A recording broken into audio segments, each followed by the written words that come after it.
Welcome in, everybody, to the CFB Nation All-America podcast. I'm Bill Trocchi, senior editor at sportingnews.com, alongside Bill Bender, our national college football writer at sportingnews.com and president of the Football Writers Association of America. Bill, we are in the middle of March Madness, but we're going to serve our college football friends, our college football fans, give them 20, 30 minutes of some college football talk. But as everyone wants to know, how's your bracket? I'm in business as of time of recording. I'm Okay, doing all all right. right. I think I'm up at or near the top of the sporting news bracket. We're between sessions on Friday at this All right. recording, so we should So, be. well, that means something will happen after. But the we only got, the only hit was really Clemson. Man, they didn't show up yesterday, and everybody.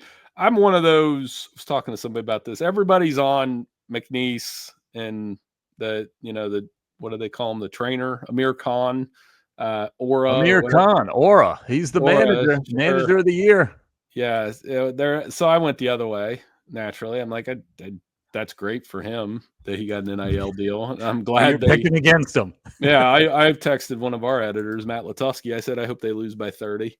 But not, I'm just joking, kind of. But I may buy you some Amir Khan socks that you can can wear. I am looking at it right now. I am tied atop the lead with some of our coworkers. But no, I happy for McNeese because they came and they showed up. Happy for him because he gets that. That's part of the wrinkles that make March happy, and they could beat Purdue. I'm serious. Like they could go out and beat Purdue, and then we get a Amir Khan's 15 minutes will last at least 4 more days into the Sweet 16. All right, that brings me to my Trocchi trivia question. Pretty straightforward. I think you'll get it no problem, but I'm going to ask anyway. Which schools made the college football playoff and the NCAA tournament? I hope I can get that right. Yeah. Which schools made the college football playoff and the NCAA tournament? We will revisit that at the end of the show. I'm not going to tell you how many because you should know this one, but and I'm confident that you will. So one thing before we get into our college football, I wanted to talk about is there were numerous complaints. There's always complaints about the college football playoff and the margin of victory and how these games are not good and how the tournament, the bracket or the playoff was broken and these matchups are terrible and we need to fix it. Day one of the NCAA tournament, 16 games, 11 double digits, 2 others by 9 points. So 13 of the 16 were decided by 9 points or more. And yet I see they posted the times for the Saturday games real late after the Thursday 16 games were completed. And everyone on Twitter is like, can't wait. More great matchups. This is going to be terrific. So my question to you, Bill, is why does margin of victory mean so much more in college football for people getting mad than it does in college basketball? People don't seem to get mad about it. Because they need their chalk to get through their bracket. I think if we're honest about it, like I like upsets in the first round, but when the bracket came out, the first thing I kind of said was you kind of go 1-2, 1-2, 1-2, 1-2, and then you're thinking Duke, Alabama. Yeah, I want to watch that. Yeah, I want to watch Florida and St. John's. I want to watch Auburn and Michigan State, although Auburn, the way they looked on Thursday, I don't know if they're going to get there. And then blanking on that bottom bracket, Tennessee, Houston. Well, if you like watching defense 40 to 38 games, then that one will be for you. I actually am really excited about Gonzaga, Houston, because that would be the equivalent of like watching, I don't know, like who was like a really good defensive team and the best defensive team in college football and the best offensive team. That's what it's kind of is. So that would be like a year like you're watching, that Michigan defense from a couple of years ago taking on whoever the best team in the Big 12 is on offense. So yeah, I think it would be a lot of fun. It's just there's a contrast. So, I mean, what people do not complain about the NCAA tournament, and they complain about college football endlessly, and the crossover of those people is pretty strong. Because if you're a college football fan, college football playoff fan, you're parachuting in for the college basketball March Madness for sure. For sure. But they don't complain. No one complains about it. No one. Yeah, well, and I think that's because the playoffs new. A 40 because I think we're desensitized to like Duke winning. Duke won by 44 points on Friday.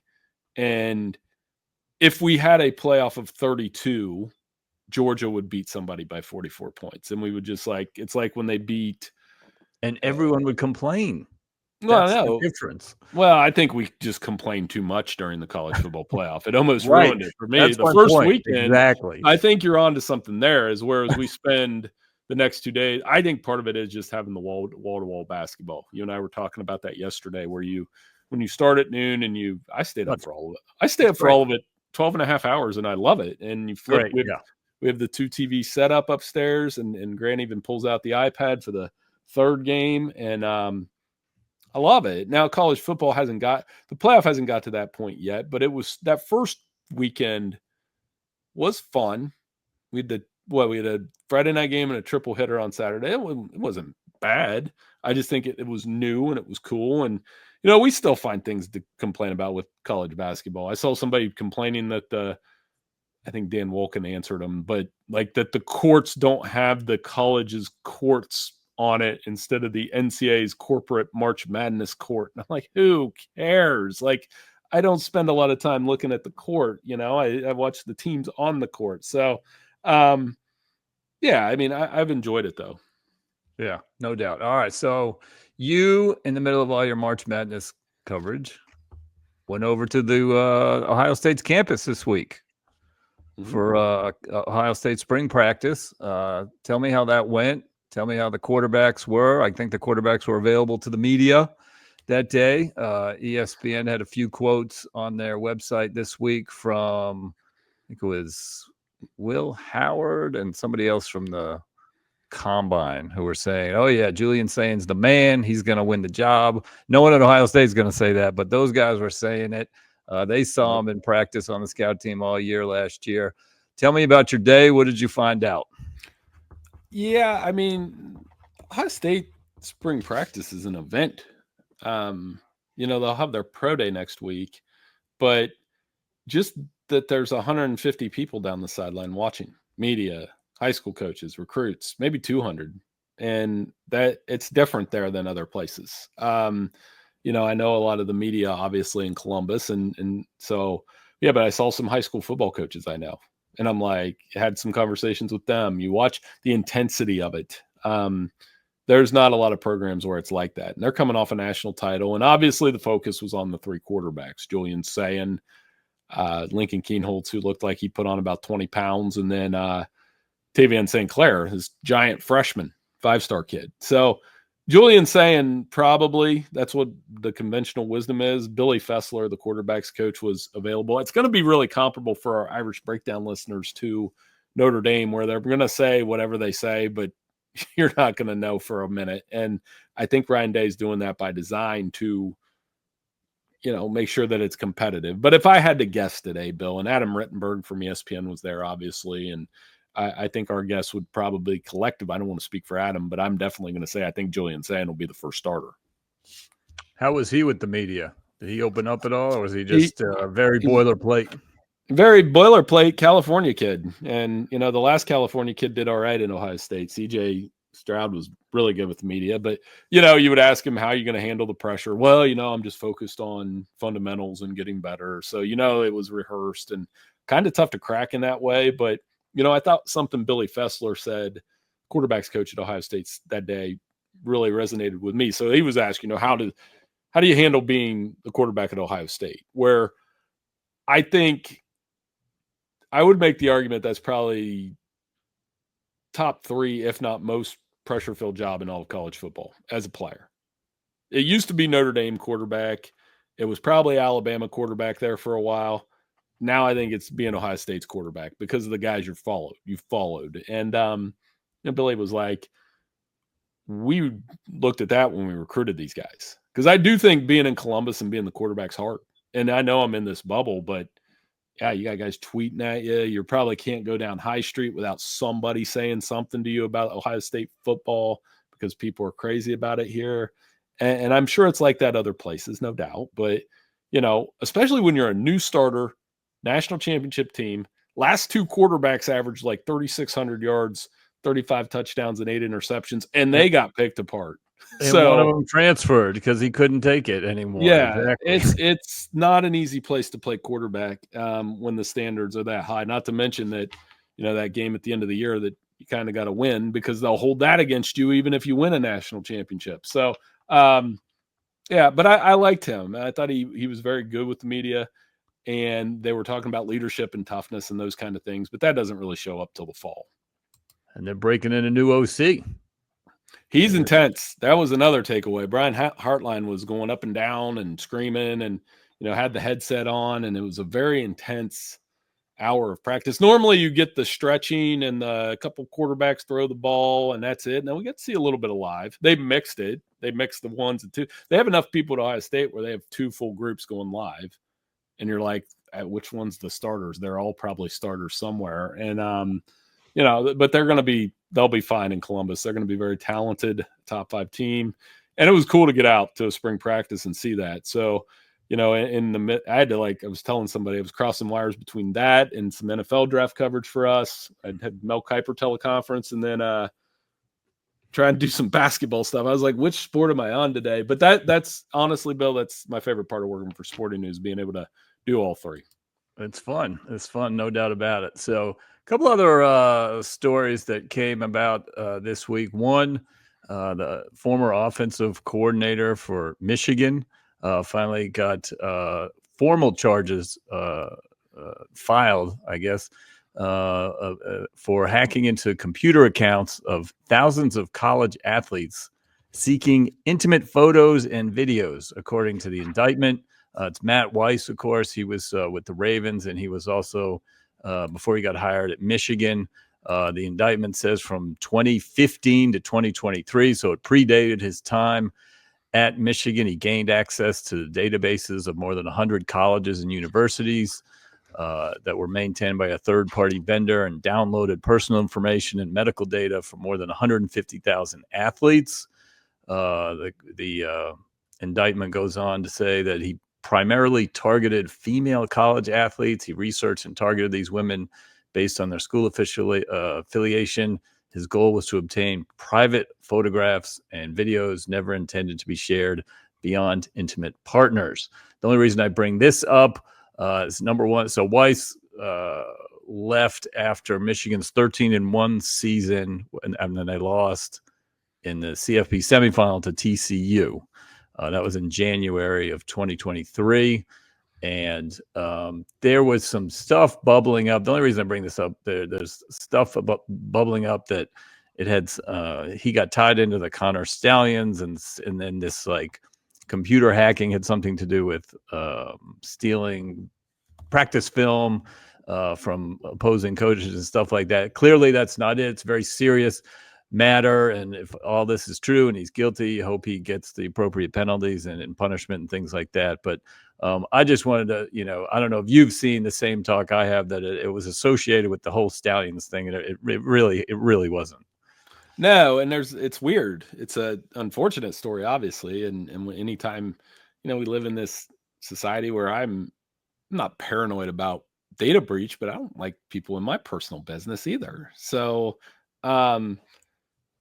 that's why you have all the passwords you have. But I don't like that end of it. And it doesn't sound like, unfortunately, the college football fan out there that for rival fan bases or whatever, they're probably hoping it was more about the football side of it than this actual stuff that's worse. And I was going to say, it probably would be better if it was about football. Right. Well, I was on with Joe Ludnowski, a guy do a Oil City, PA radio hit, and they were like, "Will Michigan get penalized?" And I'm like, "I don't think so." And they're like, then they didn't do the direct Penn State, but they hint, that was that about football? No, it was a heinous scandal that rocked the program, obviously, but that was horrible, felonious crimes. So I don't know. It would be like, so if Jim Harbaugh knew, clearly this guy got fired.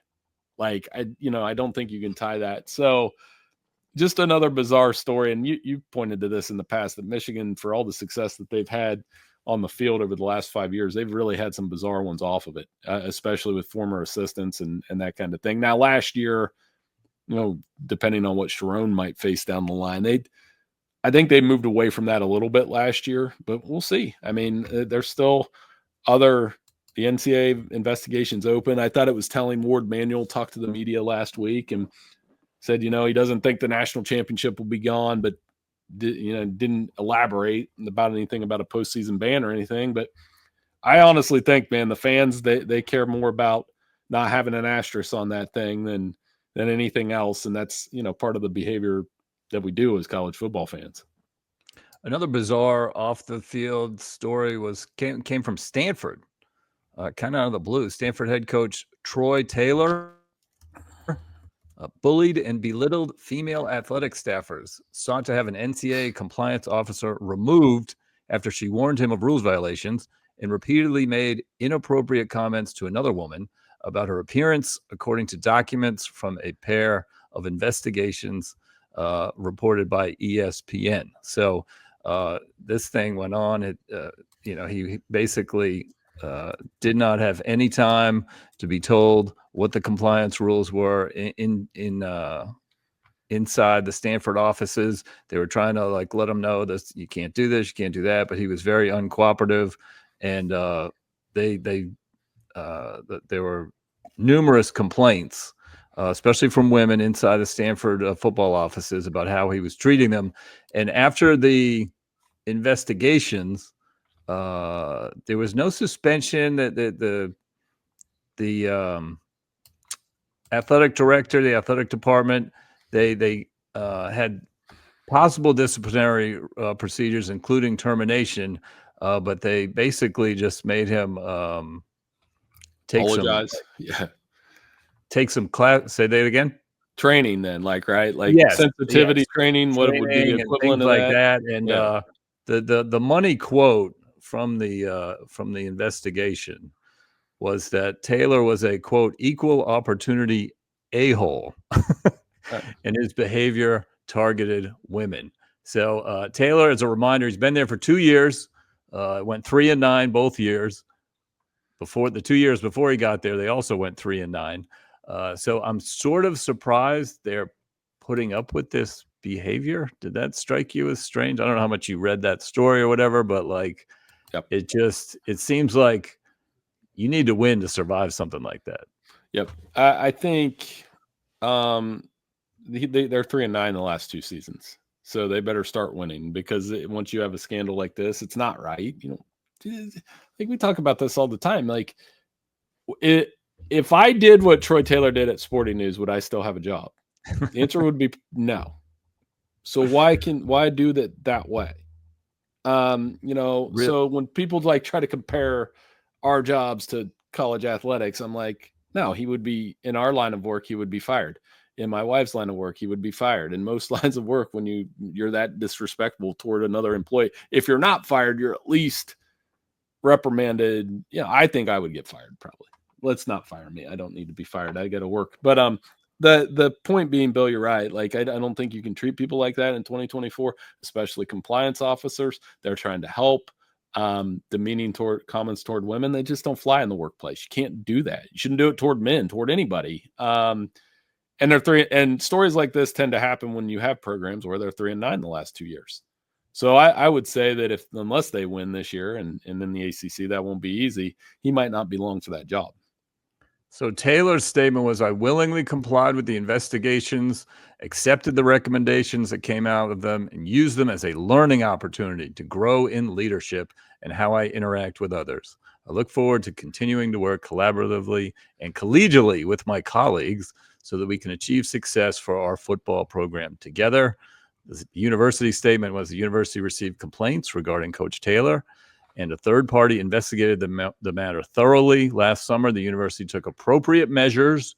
Coach Taylor received coaching, and he is committed to nurturing the respectful working environment that is essential to the success of all of our athletic programs.